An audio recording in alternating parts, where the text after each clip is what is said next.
ನಾನಿಲ್ಲಿ 4 ಆನಿಯನ್ಸ್, ಲವಂಗ, cardamoms, cinnamon sticks, green chilli, tomato, ginger garlic add ಮಾಡಿ fry ಮಾಡ್ಕೋತಾ ಇದ್ದೀನಿ ಆಯಿಲಲ್ಲಿ. ಮತ್ತು ಆಫ್ ಮಾಡ್ಕೋತಾ ಇದ್ದೀನಿ ಫ್ಲೇಮ್. ಮತ್ತು ಈಗ ಇಲ್ಲಿ ನಾನು ಏನು ವೆಜಿಟೇಬಲ್ಸ್ ತೊಗೊಂಡಿದ್ದೀನಿ ಅಂದರೆ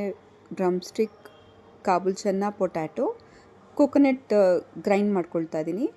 roasted chana and poppy seeds grinded, and then pudina and coriander leaves, then fried ingredients just grinded ಎಲ್ಲ ಗ್ರೈಂಡ್ ಮಾಡಿಕೊಂಡು ಒಂದು ಕುಕ್ಕರಲ್ಲಿ oil, then mustard seeds, curry leaves, add all the vegetables, stir it, turmeric, chili powder,